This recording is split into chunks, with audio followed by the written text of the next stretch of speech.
ओम नमः सिद्धेभ्यः। ओम नमः सिद्धेभ्यः।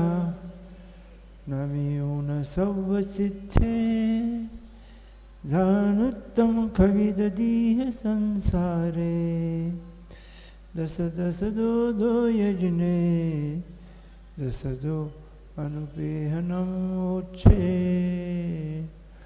नमो अरिहन्ताणं नमो सिद्धाणं नमो ऐर्याणं नमो वज्रायाणं नमो लोये सवसाहुणम्।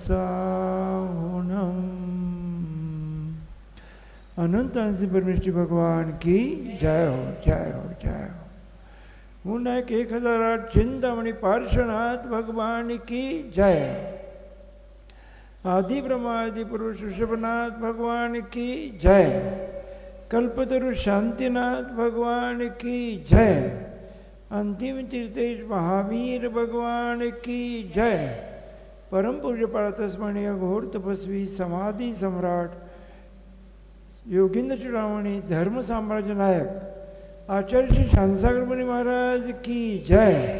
संत श्रवणी आचार्य श्री विद्यासागर महाराज की जय। समाधि सम्राट आचार्य श्री विराग सागर महाराज की जय। ज्ञान के सागर, चारित्र के सागर, महामेधावी महाश्रमण, अभिक्ष ज्ञानोपयोगी प्रज्ञा श्रमण, चर्या श्रोमणी तार्किक शिरोमणि पट्टाधीश शान मूर्ति मम गुरुदेव आचार्य श्री विश्वसागर महाराज की जय। अभिक्ष ज्ञानोपयोगी मुनि श्री सरस सागर मुनि महाराज की जय। शान मूर्ति जैन सागर श्री सिद्ध सागर मुनि महाराज की जय। 3 काम 9 करोड़ मुनीश्वर की जय। सिद्धांत शास्त्र की जय। जैन धर्म की जय। विश्व धर्म की जय।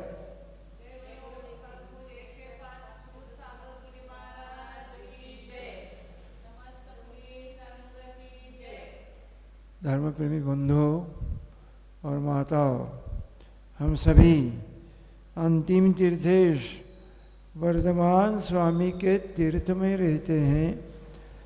वर्धमान स्वामी की पीयूष ध्वनि, जो दिव्य ध्वनि जगत कल्याणी है, यह सर्वज्ञ वीतराग नमोस्तु शासन जयवंत हो, जयवंत हो वीतराग श्रवण संस्कृति।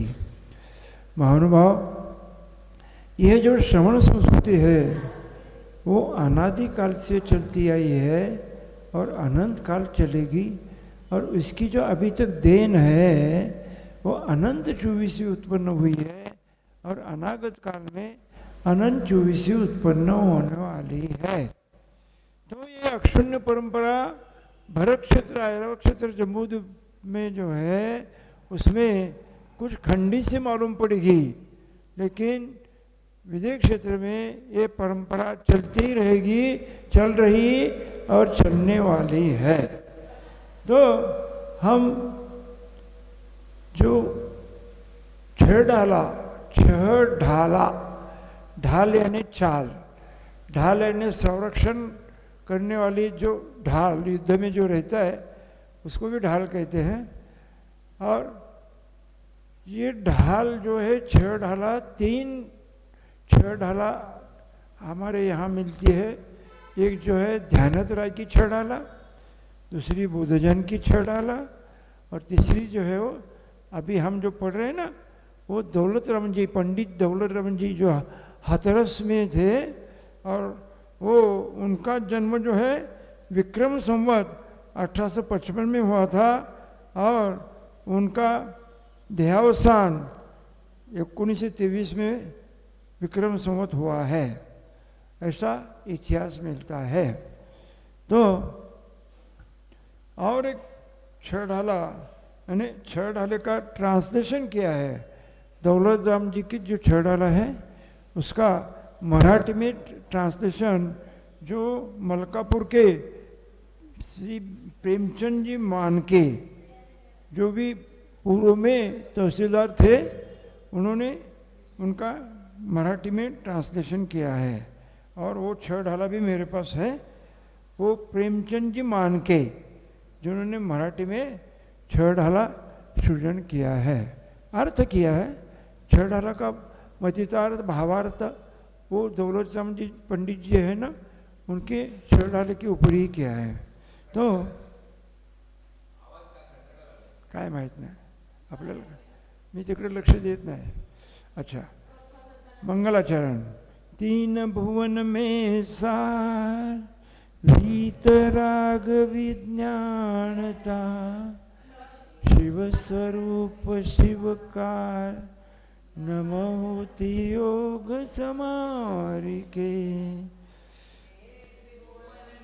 जीव अनंत सुख चाहे दुख थे भयवंत, ताते दुख हारी सुख का, कहे सीख गुरु करुणाधाम, ताहि सुनो भवि मन थिर आन, जो चाहो अपनो कल्याण, मोह महामद पियो अनादि, भूल आपको भरमतवादी, दास भ्रमण की है बहु कथा, भय का चुकाऊं कहीं मुनि यथा, काल अनंत निगोद मजा, बीतो एक इंद्रिय तन धाम, एक श्वास में 8-10 बार, जन्म्यो मर्यो भर्यो दुख बार, निकसी भूमि जल पावक भयो,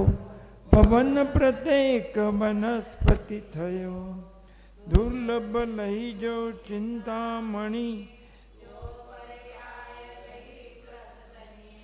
लट पिपिल अली आदि शरी, धर धर मर्यो सही बहु पी, कबहु पंचेन्द्रिय पशु भयो, मन बिन निपट अज्ञानी थयो, सिंहादिक सैनी भय क्रूर, निबल पशु अति खाए भूर,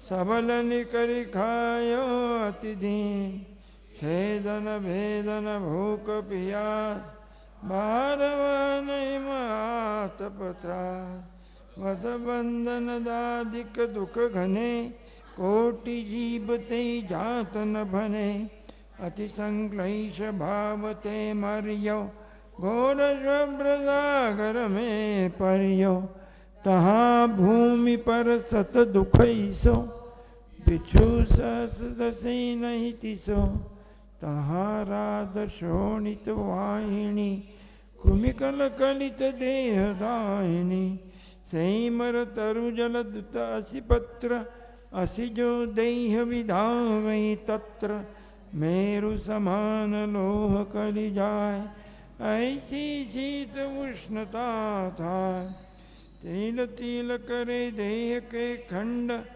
असुर भिड़ावे दुष्ट प्रचंड, सिंधु नीर ते प्यास न जाय, तोपन एक न बुंदला, लोक में नाज जुखाय, मिठे न भूख कणान लाया, ये दुख भाव सागर सहे, कर्म जोग ते नरगति सहे, जननी उदर बस्यो 9 मास, अंग सचूत ते पाई त्रास, निकसत जे दुख बाए घोर, तिनको कहतन आवे हो, बालपने में ध्यान न लइयो, तरुण समय तरुणी रत रहियो, अर्धमृतक सम बूढ़ापनो, कैसे रूप रखे आपनो, कभी अकाम निर्जरा करे, भवन चक में सुरतन धरे, विषय चाहदा वनल दयो, मरत विलाप करत दुख सयो, जो विमानवासी हूँ थाय, सम्यक दर्शन बिन सुख पाय, तहते चैथावर तन धरे, यो परिवर्तन पूरे करे।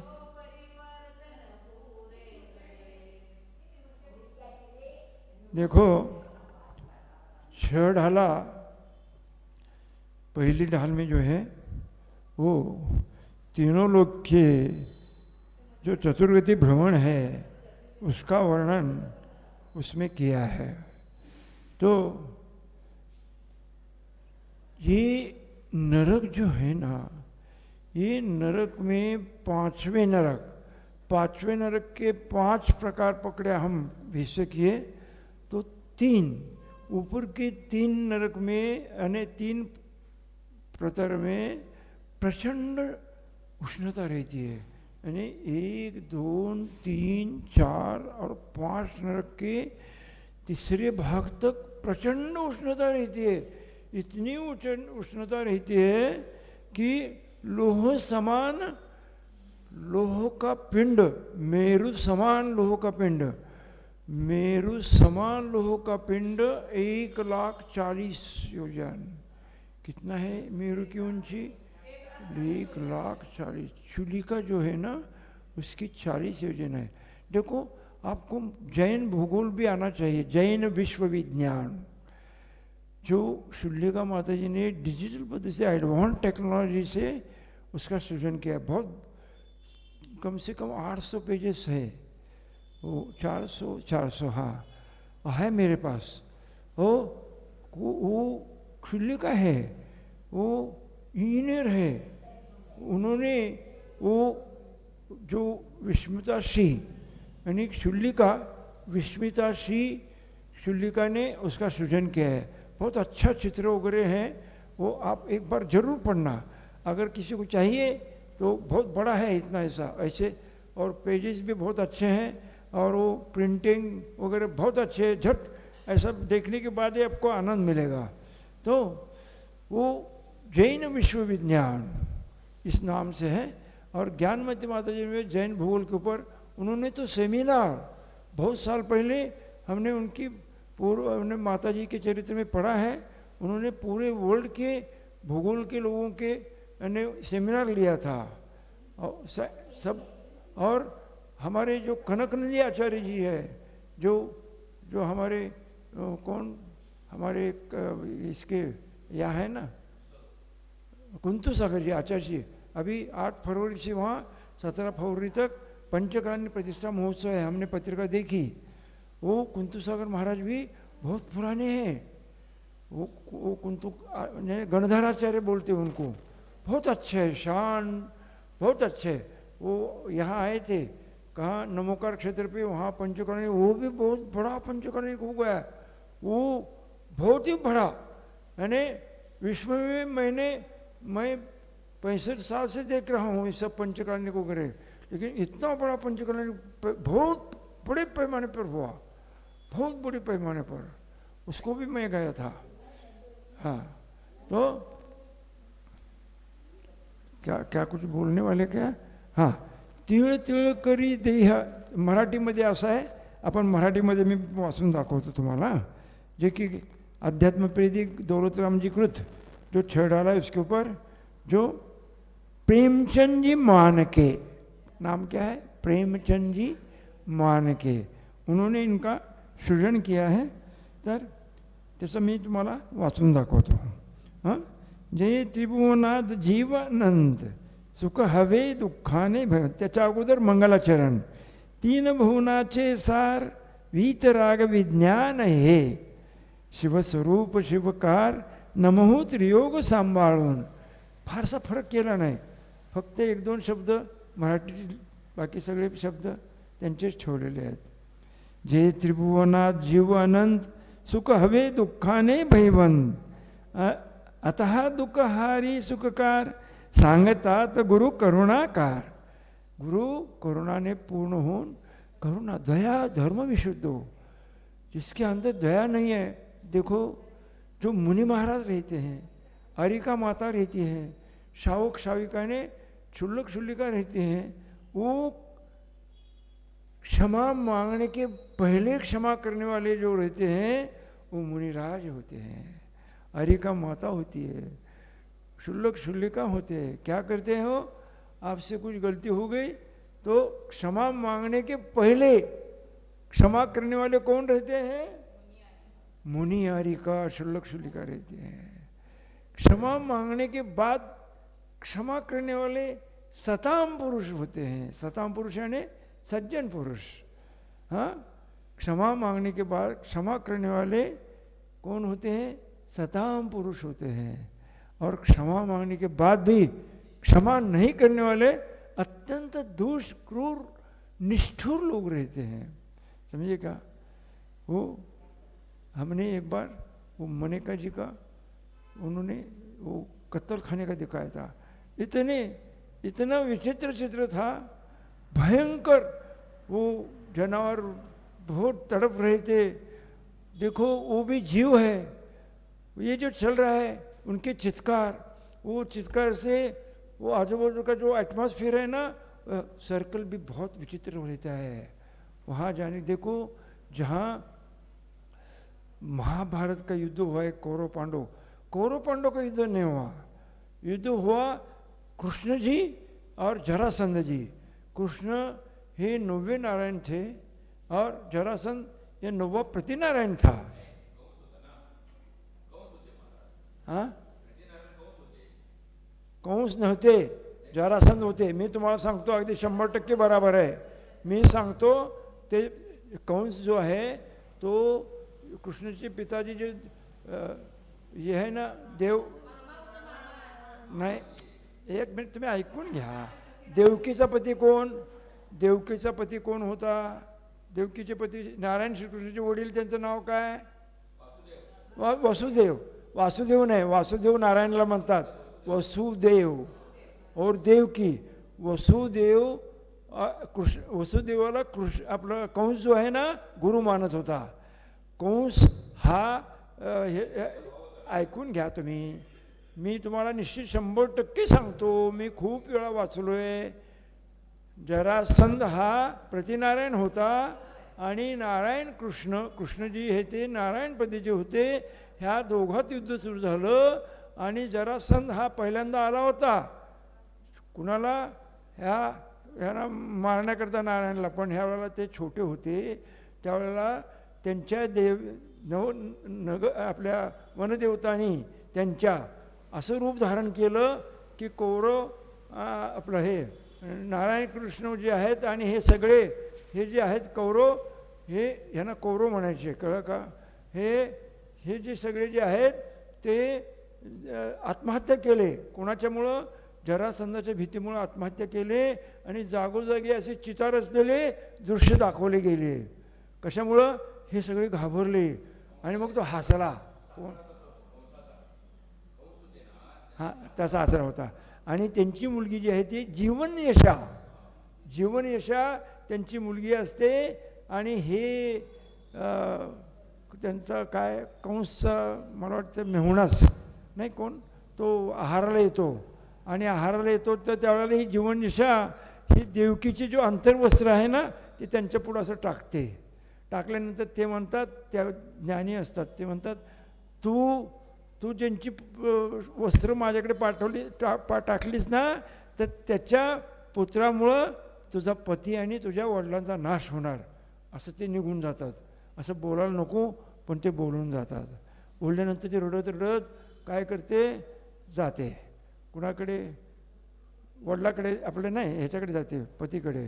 ते जीवनयशा ती कशी मिळालेली असते माहिती आहे का?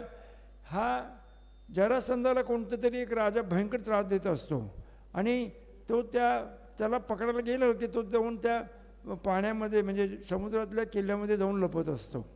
तर त्याला पकडण्याकरता म्हणून त्यांनी जाहीर केलेलं असतं की जो कोण त्याला पकडून आणून किंवा त्याला ठार मारेल त्याला माझी मुलगी आणि मी राज्य देईन, असं काही असं त्यांनी जाहीर केलेलं असतं।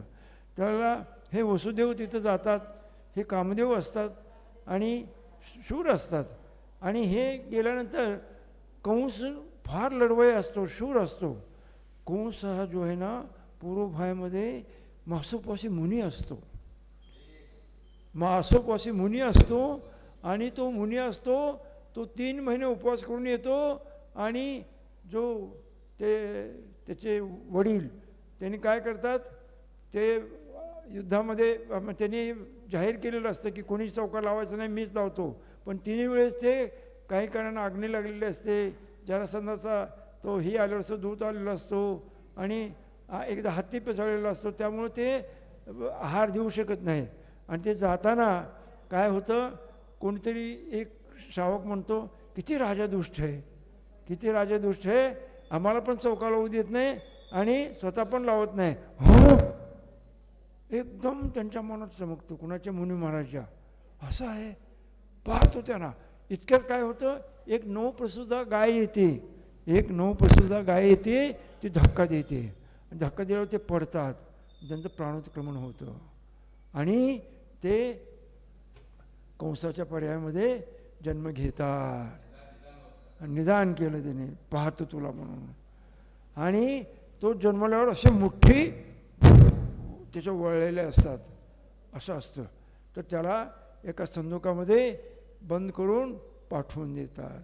तर ती संदूक असं वाहत वाहत एक दारू तयार करणारी जी बाई असते ना, तिला ती मिळते आणि ती त्याचं पालन करते.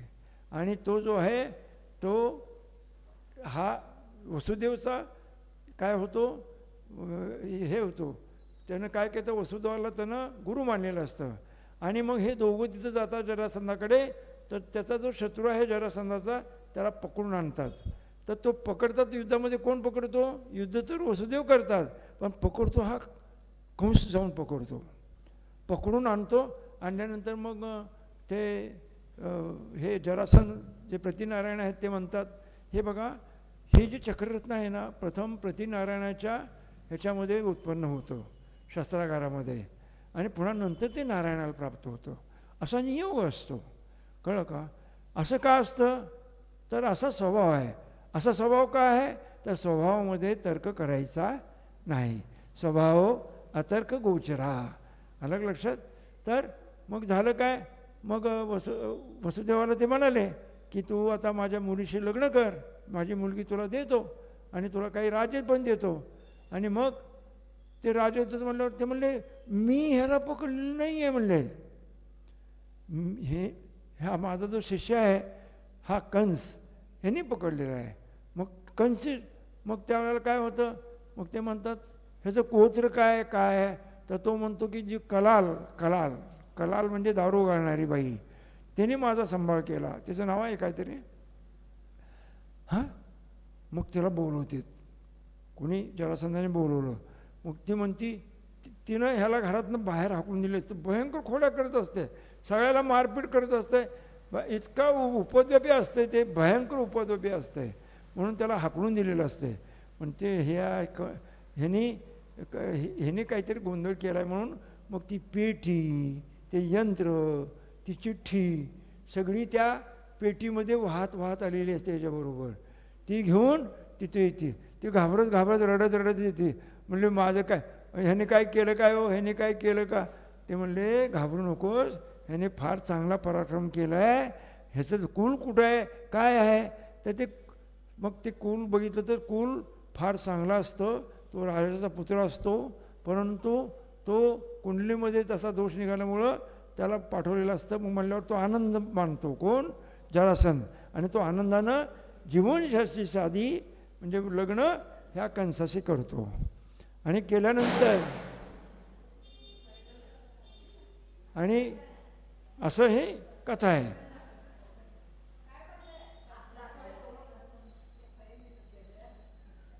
तीळ तीळ करी देहाचे खंड, असुर भिळवी दुष्ट प्रचंड, भरसागर जलाने तृषा न शमे, तथापि बुंदभर जलना मिळे.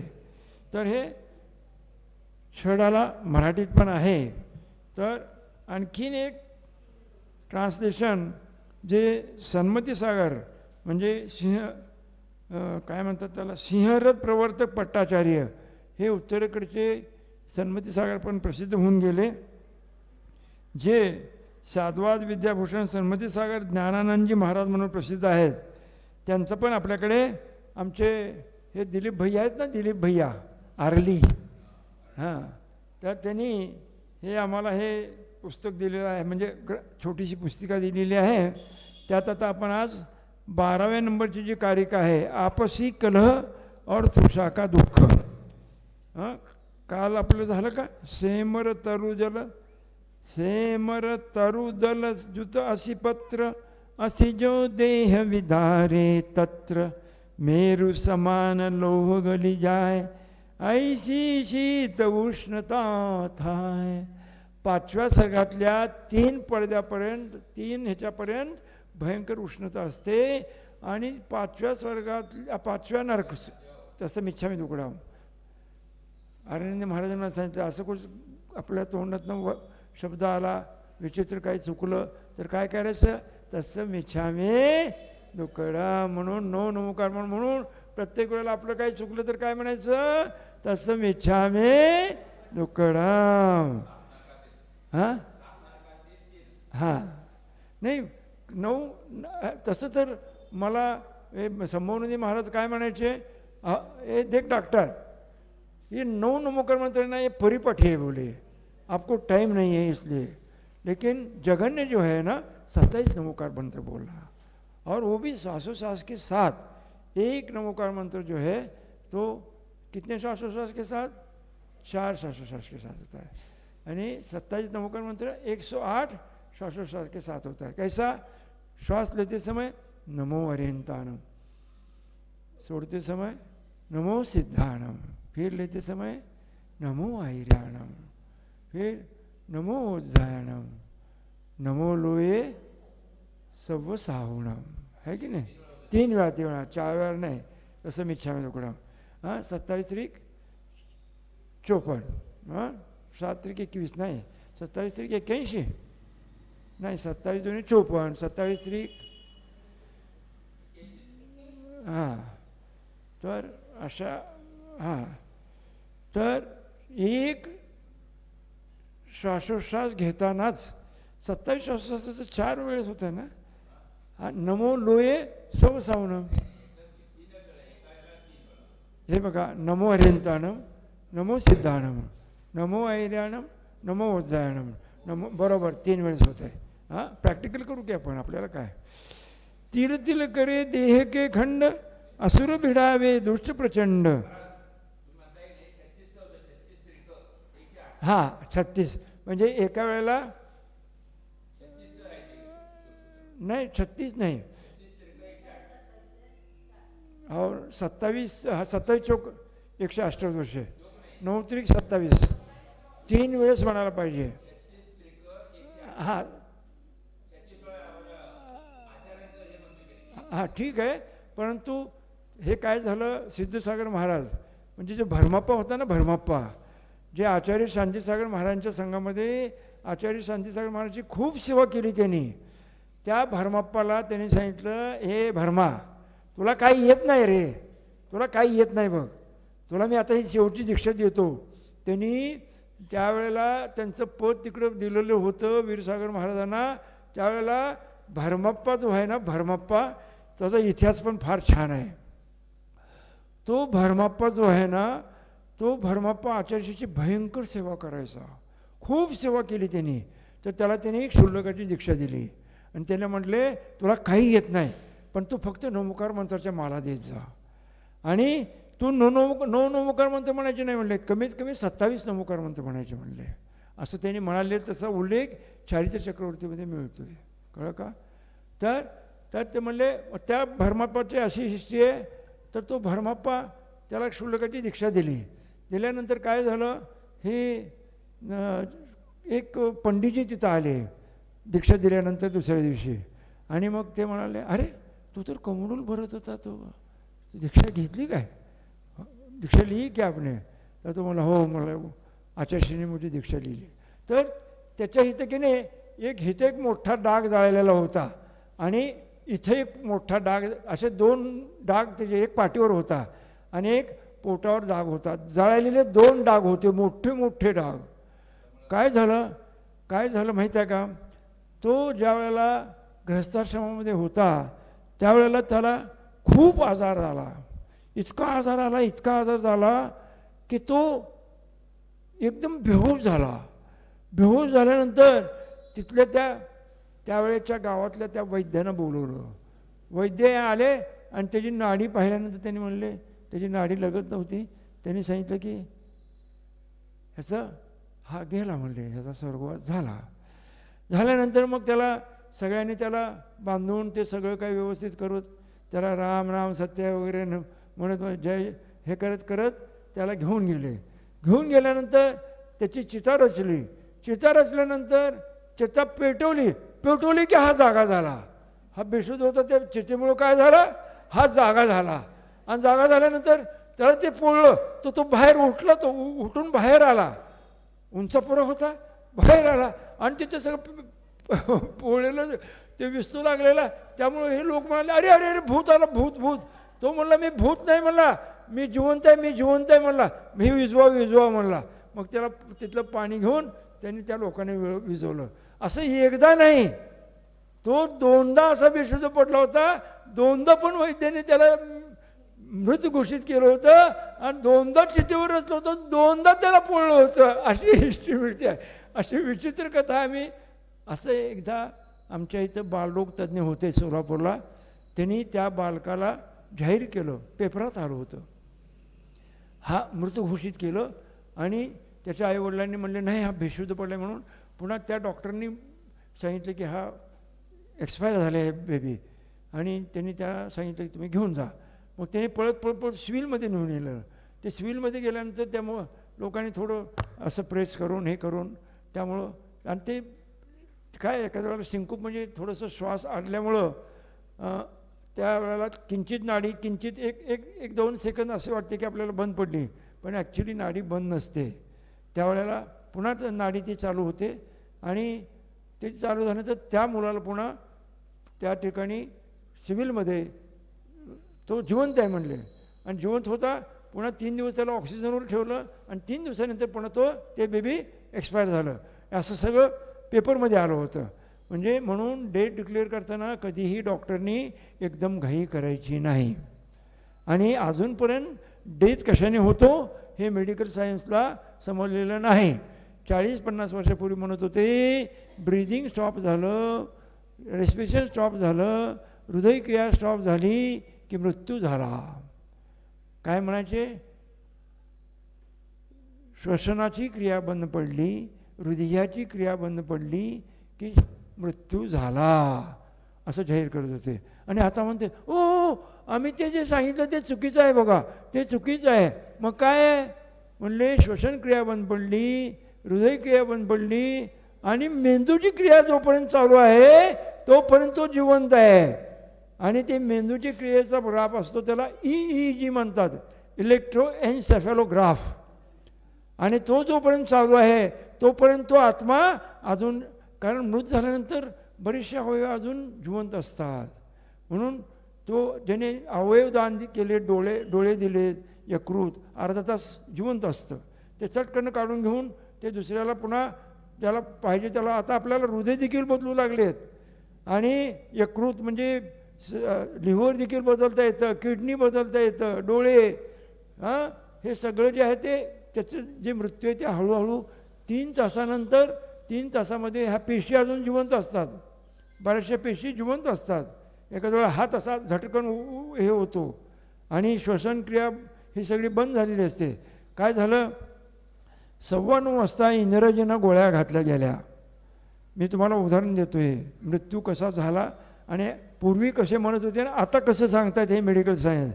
पूर्वी हृदयक्रिया आणि श्वसनक्रिया बंद झाली की मृत्यू झाला म्हणायचे ना, आता म्हणते नाही नाही नाही, जोपर्यंत मेंदूची क्रिया चालू आहे तोपर्यंत त्याचा मृत्यू झाला नाही. म्हणजे सायन्समध्ये रोज हे जे प्रायोगिक केले जातात, आजपर्यंत आम्ही एवढं शोधून काढलं, ह्याच्या पुढं अजून आम्ही शोधणार आहोत. परंतु जैन धर्मियामध्ये जे सिद्धांतांचं वर्णन केलेलं आहे, जे जैनांचे सिद्धांत वर्णन केलेलं आहे, जसं वस्तू स्वरूप आहे ते वस्तू स्वरूप त्या केवली भगवंतांच्या केवळ ज्ञानामध्ये झळकतं. जशी वस्तू आहे तसं त्याचं स्वरूप झळकतं. ते स्वरूप जसं झळकतं तसं त्यांच्या केवळ ज्ञानामध्ये ते आपल्याला सांगतात दिव्यध्वनीतनं. म्हणून जसं स्वरूप आहे तसं ते सांगितलेलं असतं. म्हणून ते सिद्धांत आहेत. सिद्धांत कशाला म्हणायचं, ज्याचं पूर्वापार पद्धतीनं कुणीही खंडन करू शकत नाही त्याला काय म्हणायचं, सिद्धांत म्हणायचं. आणि असे जैनांचे जे सिद्धांत, जैन म्हणजे कोण, जो इंद्रिय संयम प्राणी संयम घेतो. आता हा हा आरली, हो दिलीप आरली हा कोण आहे? अजय नाही जन्मानी, पण तो जैनासारखी सगळी व्रत, मग तो जैन आहे. रात्री भोजन करत नाही आणि कांदा लसूण खात नाही आणि पुन्हा पाणी गाळून पितो. एकदा पाणी जर गाळलं तर त्याची 48 मिनिटाची फक्त मर्यादा आहे, पुन्हा गाळून प्यावं लागतं. म्हणून त्याच्यामध्ये लोंग थोडंसं हे घालून त्याच्यामध्ये पुन्हा ते प्यायचे. क्लोरीन वगैरे शक्यतो टाकू नका, क्लोरीन टाकलं तर त्याला थोडंसं इरिटेशन होतं, वास येतो. आणि सायंटिफिकली ॲलोपॅथिक लोक ते ह्याचे ड्रॉप्स टाकतात आणि ते सगळीकडे वापरलं जातं. त्यांनी जंतू मारले जातात. सर्जन जो आहे त्याचं ऑपरेशन थिएटर स्टराईल करतो. स्टरलायझेशन म्हणजे तो जंतू मारून, तिथले सगळे जंतू ठार मारून स्टरलायझेशन करतो. आणि जैन लोक काय करतात? जंतू विरहित करून, जंतू जिवंत दूर करून पुन्हा त्याचा पदार्थाचा उपभोग घेतात. आणि हा फरक आहे. जे जैन लोक आहेत ते जंतू न मार, म्हणजे अहिंसेची पराकोटी, अहिंसेचं तंतोतंत पालन करणारे जो आहेत हे मुनिराज सावलीतनं उन्हातनं सावलीत 2006 साली आचार्यशी 2 ह्यांच्याबरोबर आले होते सोलापूरला आल्यावर ते उन्हातनं सावलीत जाताना त्यांनी असं हे केलं. काय केलं? मार्जिन केलं, पिंचीनं मार्जिन केलं. उन्हात जे आपल्या शरीरावर जीव तयार होतात सावलीत गेल्यावर ते मरतील. काय विचार आहे? उन्हात आपल्या शरीरावर जे जीव आले, जे न दिसणारे जीव, ते त्यांनी पिंचीने मार्जन केलं आणि पुन्हा सावलीत आले. म्हणजे जर उन्हातले जीव सावलीत मरतील आणि हिंसा होईल, हा विचार जो आहे फक्त जैन लोकच करू शकतात. लक्षात ठेवायचं. अहिंसेचा अत्यंत उच्च दर्जाचा विचार, अत्यंत उच्च दर्जाची अहिंसा पालन करणारी जर कोण असेल तर ह्या पूर्ण विश्वामध्ये जैन लोक आहेत. तर मग झालं काय? आचार्यशी आल्यानंतर त्यांनी काय केलं? पायाला पण मार्जिन केलं. तिथं ती लाल माती पडली होती आणि काळी माती पडली होती. आणि आचार्यशी लाल मातीतनं आले आणि असं बघत 4 हात बघतच आले सगळे. आल्यानंतर पुन्हा त्यांनी मातीचं पण ते हे करून पुन्हा काळ्या मातीत आले मार्जिन करून. तिथं एक चिकित्सक बाई, आमच्या इथं जरा जास्त चिकित्सा करणारे लोक जास्त आहेत, पण मुनिभक्त आहेत. सोलापूरचे लोक मुनिभक्त आहेत पण चिकित्सा जास्त करतात. आणि मग त्यांनी काय केलं? अरे हे महाराज फार छान दिसतात बरं का, ह्यांचा आपण चातुर्मास करू.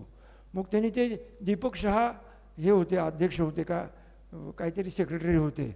मग त्यांना ते म्हणाले, हे बघ दीपक, ह्यांचा चातुर्मास करायचा. आणि ती चालली होती श्रवणबेळगोळाला 2006ला महामस्तक अभिषेकच्या चालले होते. म्हणले ह्यांना अगोदर नारळ चढवून ठेव, ह्यांना अगोदर नारळ चढवून ठेव. आणि मग त्यांनी जातानाच त्यांना नारळ चढवता आणि मग त्यांनी येताना 2006चा चातुर्मास तिथे केला. आणि आम्ही त्यांच्या संघात गेलो. मी आणि सुप्रभसागर महाराज हे दोघंजण आम्ही त्यांच्या संघात गेलो. ते महाराज झाले, आम्ही शुल्लक झालो. जय बोलो 24 भगवान की. तिल तिल करे देह के खंड, असुर भिडावे दुष्ट प्रचंड. सिंधू नीरते प्यास न जाय, तो पण एक न बुंद न लहाय. तिल तिल करे देह के खंड म्हणजे ज्या आपला त्या नरकामध्ये ज्यावेळेला तो पडतो त्याला फुटबॉलसारखा उडतो, त्या बिलातनं पडतो. वैक्रिक शरीर असतं आणि गेल्या ते नारकी त्यांना पकडून त्यांच्या देहाचे अगदी बारीक बारीक तुकडे करतात. परंतु त्या ठिकाणी आयुष्य संपल्याशिवाय मृत्यू येत नाही. अनपवर्ती आयुष्यमान म्हटलं आहे. असंख्यात वर्ष ज्यांचं आयुष्य आहे ते अनपवर्ती आयुष्यमान असतात.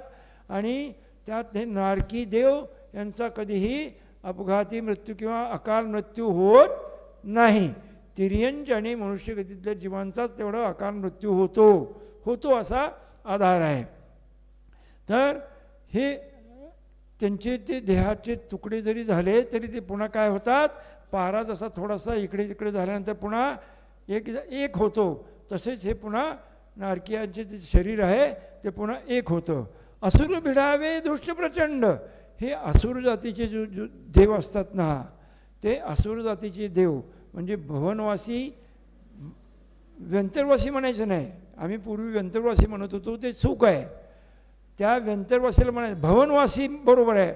जे भवनाला म्हणजे भवनवास म्हणजे तिथं खर भाग, पंकभाग आणि अब्बहुल भाग असे 3 प्रकार आहेत चित्रपृथ्वीचे, कळलं का? तर त्याच्यात पंकभाग आणि खर भाग इथं हे राहतात. त्या असुर जातीचे जे अंबवरी जातीचे जे देव असतात ते 3ऱ्या नरकापर्यंत जाऊन त्या नारकीयांना पूर्वभवाचं वैर त्यांना सांगतात आणि सांगून त्यांच्यामध्ये दोघांमध्ये काय करायला लावतात, हे करायला लावतात, मारामारी करायला लावतात आणि टाळ्या वाजवतात. म्हणजे आनंद मानतात. असा आनंद मानला तरी तो जो मानतो ना ते देखील एक प्रकारची हिंसा आहे. कुणाचा तरी विजय, कुणाचा तरी हार असं कधी मानायचं नाही, तटस्थ राहायचं. मूळ तर असं कुस्ती वगैरे बघा तुम्ही, पण तटस्थ राहायचं. कुणाची जय झाली, कुणाची हार झाली तर त्याच्यात हर्ष विषाद करायचा नाही.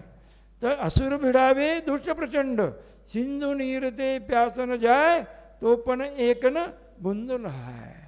इतकी मोठी तहान लागते, प्रचंड तहान लागते, पण एक बुंद पण पाणी त्या नारकीयांना मिळत नाही. लक्षात ठेवा, आजपर्यंत आपण इतकं खाल्लंय की आपल्या अन्नाचा जर ढीग केला तर मेरू पर्वता एवढा होईल. आपण एवढं पाणी पिलं आजपर्यंत. स्वयंभू रमण समुद्र सगळ्यात मोठा समुद्र आहे. असंख्य द्वीप समुद्र आहेत मध्य लोकामध्ये. द्वीपाला वेढलेला समुद्र, समुद्राला वेढलेला द्वीप, असं द्वीप समुद्र. शेवटचा जो समुद्र आहे तो स्वयंभू रमण समुद्र असं वर्णन केलं तर त्यात प्रचंड खूप मोठा आहे तो. आणि त्याच्यातलं तेवढं भरून देखील पाणी कमी पडेल इतकं पाणी आपण पिलं आहे. काय झालं तर हे आपण पूर्ण करू. आणि मग मी तुम्हाला आचार्य क्षीरसागर महाराजांच्या संलेखना एकाने घेतली होती आणि त्यांना कसा त्रास झाला ह्या तृष्णेचा ते मी तुम्हाला सांगून आपलं व्याख्यान आजचं पूर्ण करू. तर तर अशा प्रकारे दुःख असतं नारकीयांचं, प्रचंड दुःख असतं. ह्या सगळ्या ह्याच्यामध्ये आपण जाऊन आलो, सगळ्या नरकामध्ये जाऊन आलो, परंतु आपण विसरलो. ही सगळी दुःख आपण सहन केलीत. ह्या संसार भ्रमणामध्ये सगळी प्रचंड दुःख आपल्याला झालीत. म्हणून ह्या संसाराचा जर आपल्याला संसारापासून आपण निघायचं असेल तर आपल्याला काय करावं लागेल, सम्यक दर्शन प्राप्त करावं लागेल. 6 द्रव्य 7 तत्व 9 पदार्थ जशी आहे तसे मानावे लागेल. आणि तसं मानल्यानंतर पुन्हा त्याला म्हणायचं भेद विज्ञान. आणि मी वेगळा आहे, शरीर वेगळं आहे. शरीर कसं आहे, स्पर्श रसगंध वर्णवाला आहे, त्याच्यामध्ये पुरण आणि गलन होतं, त्याला म्हणायचं पुद्गल. शरीर काय आहे, पुद्गल आहे. आणि मी म्हणजे जीव आहे, म्हणजे ज्याच्यात ज्ञान दर्शन आहे, चैतन्य. एक महाराज होते सोलापूरला, ते महाराज वीरसागर महाराज ते असंच म्हणाले, चैतन्य मी चैतन्यमय आहे. चेतना माझा गुण आहे. चेतना म्हणजे ज्ञान दर्शन. मैं चैतन्यमय हूँ, मैं ज्ञाता दृष्टा हूँ. असं जीवाचं लक्षण ज्ञाता दृष्ट आहे. पुद्गलाचं लक्षण पूरण गलन होतं आणि त्याच्यामध्ये स्पर्श रसगंध वर्ण आहे. आणि शरीर शिरियते ते शरीरा, ज्याचं सतत क्षरण होतं. ह्याला किती खाऊ घातलं आपण. आणि तरी परंतु काही लोक खूप खातात. लुकडी लोक मी पाहतो, आम्ही आमच्या प्रॅक्टिसमध्ये पाहिले, अत्यंत उकडे असतात आणि आहार 18 रोटी खातो. मला खरं वाटलंच नाही ते. आणि जो एकदम लठ्ठ आहे ना तो म्हणला मी 1.5 किंवा 2 रोटी खातो. त्याचं काय आहे, त्याची शरीर प्रकृती तशी शरीराची. ही शरीर रचना जी आहे ना ही नामकर्माच्या उद्यान होते. लक्षात ठेवायचं, कुणीही आपलं शरीर तयार करत नाही, कुणी आपला करता हरता नसतो. तर तिल तिल करे देह के खंड, तिल देह के खंड करे उन नरकों में नारकी परस्पर एक दूसरे के छोटे छोटे तिल के समान शरीर के टुकड़े कर देते हैं। दुष्ट असुर भिड़ावे प्रचंड, दुष्ट असुर जाति के देव नारकी जीवों को आपस में भिड़ाते हैं। वहाँ पर इतनी प्यास लगती है कि समुद्र का पानी पी लेने पर भी प्यास शांत नहीं होती है, तो भी एक बूंद भी पानी उसको नहीं मिलता। भावार्थ, कितने भयानक हैं नरकों के दुख, जिन्हें निरंतर पाप कर्मों के उदय में यह जीव सहन करता रहता है। प्रतिक्षण मरना चाहता है, परंतु आयु पूर्ण हुए बिना मर नहीं सकता। नरकों से निकलकर भागना चाहता है, परंतु नरकों से बाहर निकल नहीं पाता। एक नारकी दूसरी नारकी के शरीर के छोटे छोटे तिल के समान टुकड़े कर देते हैं, फिर भी जीव उसका अंदर का जीव मरता नहीं है। और जीव कभी मरता ही नहीं, जीवन नष्ट होता है, जीव नष्ट नहीं होता। हे जीवन दश प्राण से सहित जो जीवन आहे ना, जीवन कशाला म्हणायचं, 10 प्राणांनी संगी पंचेंद्रिय जो जीव जगतो तो 10 प्राणांनी सहित जगतो। ह्या 10 प्राणांचा जो वियोग त्याला म्हणायचं मृत्यू। कोणकोणते 10 प्राण आहेत? हां, श्वासोश्वास कशाला म्हणायचं, श्वासोश्वास कशाला म्हणायचं, नाडीच्या एका ठोकाला श्वासोश्वास म्हणायचं।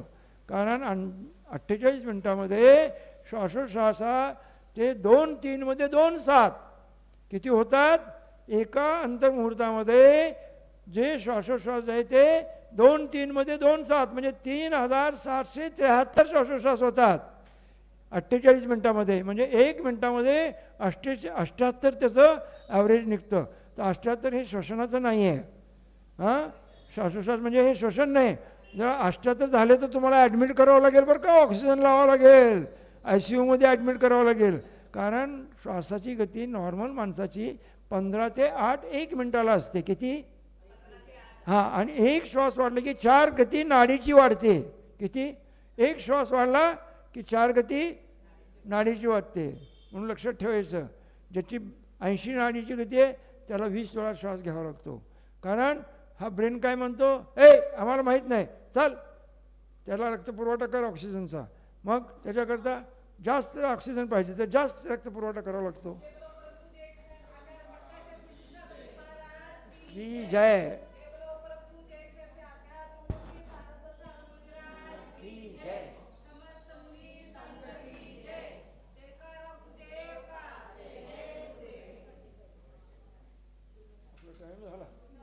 उद्या बघू आपण ते उदाहरण जे आहे ना मुलीचं का ते उद्या सांगेन।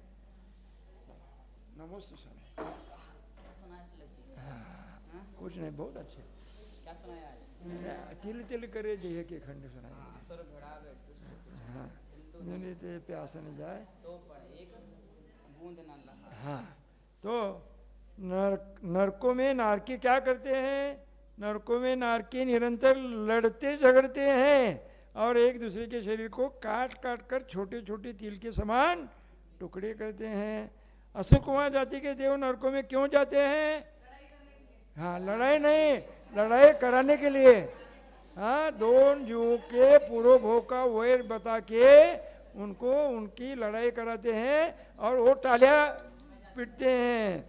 क्या देव तीसरे नरक तक ही जाते हैं? नहीं, उनके अंदर 7 नरक तक जाने की शक्ति है। लेकिन यद्यपि देवों में सप्तम नरक तक जाने की क्षमता है, परंतु तदनुरूप निमित्तों के अभाव में वहाँ जाने का भाव ही नहीं होता। देवों का गमनागमन आगमानुसार तृतीय नरक पर्यंत ही परिलक्षित किया होता है। असुर कुमार देवों के सिवाय स्वर्गों के देव नरकों में नहीं जाते, बिना कारण स्वर्गों के देव नरकों में नहीं जाते। हाँ, अगर किसी जीव से पूर्व भोग का विशेष संबंध हो तो उसे संबोधने के लिए जाते हैं। जैसे सीता का जीव क्या हुआ है, प्रतींद्र, कोणत्या स्वर्गात? 16व्या स्वर्गात, बरोबर। आणि इंद्र जो आहे तो कोण झालाय? इंद्र माझ्या आता लक्षात येणार आहे, मी वाचलं होतं। 16व्या स्वर्गात ज्यावेळेला प्रतींद्र जीवाचा सीताचा जीव होता, प्रद्युम्न कुमार का वो स्वीकार नहीं किया गया। 2 प्रसंग मिलते हैं उसके। हाँ। एक ये मिलता है कि वो गया था, दूसरा कहता है कि वो भोग भूमि जा सकता है लेकिन उधर नहीं जा सकता है। अच्छा, लोग भेजे थे, मतलब और भेजे थे जो जा सकते हैं। हाँ, क्या सीता का जीव प्रतिन्द्र देव नरकों से रावण एवं लक्ष्मण को बाहर निकाल सका था? अनेक प्रयत्न करने पर भी सीता का जीव रावण एवं लक्ष्मण को नरकों से बाहर नहीं निकाल सका था। मात्र उपदेश देकर उनको सम्यक ज्ञान कराया था। नरकों में प्यास किसी लगती है? प्रचंड प्यास लगती है। पूर्ण समुद्र का पानी भी पिया तो उसकी नहीं बुझती, ऐसी प्यास रहती है। नरकों में पीने का पानी मिलता है क्या? नरकों में एक बूंद भी पानी नहीं मिलता है, क्योंकि वहाँ वैतरणी नदी रहती है और प्यास में तृषित पानी के लिए तड़पते हुए नारकियों के मुख में अन्न नारकी कुहाडों में वो कुंभी पाक जो असतो ना, कुंभी पाक, हां, ते धातूचा पाक केला असतो, तो फाडून त्यांच्या तोंडामध्ये ते नारकी एकमेकाच्या ओतत असतात. अशी वेदना होती है की जे वचनाने आपण त्याचं वर्णन करू शकत नाही. नरकों में कभी हम भी गए हैं क्या? बहुत बार गए हैं। नरकों में हमने भी अनेक बार जाकर वहाँ के भीषण दुखों को सहन किया है, परंतु आज यहाँ आकर भौतिक चकाचौंध में हम सब भूल गए. म्हणून आता जर का तुम्हाला नरगती टाळायची असेल, स्त्री पर्याय टाळायचा असेल, नपुसक गती टाळायची असेल, विकेंद्रिय टाळायचं असेल, दुर्गती टाळायची असेल, तर तुम्हाला सम्यक दर्शन प्राप्त करावं लागेल. 6 द्रव्य, 7 तत्व, 9 पदार्थ, द्रव्यगुण पर्याय याची माहिती करून घेऊन ही असंच आहे, अन्य नाही, अन्यथा नाही. कारण हे निरूपण कोणी केले? तीर्थंकर भगवंतांनी केले, केवली भगवंतांनी केले. हो, ते खोटे बोलत नाहीत, खोटे बोलण्याचं कारण तिथं नाहीत, म्हणून त्यांनी हे सांगितलेलं ते खरंच आहे. त्याच्यावर अकाट श्रद्धा ठेवायची. कुदेव कु गुरु कु शास्त्राला भाजायचं नाही, ह्याला म्हणायचं व्यवहार सम्यक्तो. हे जरी केलं तर तुम्हाला काय होईल? तुमचा स्त्रीपर्याय नष्ट होईल आणि तुम्ही निश्चित ज्याला सम्यक दर्शन प्राप्त झालं तो नियमानं कुठं जातो? देवगती. जर बद्धायुष्य नसेल तर. पूर्वी जर त्यांनी काही जसं की पूर्वी काय बद्धायुष्य जर का कोणत्या गतीचं केलं असेल तर तिथं जावं लागेल. हां, तर अशा प्रकारे आपण नरकाच्या दुःखाचं वर्णन केलेलं आहे.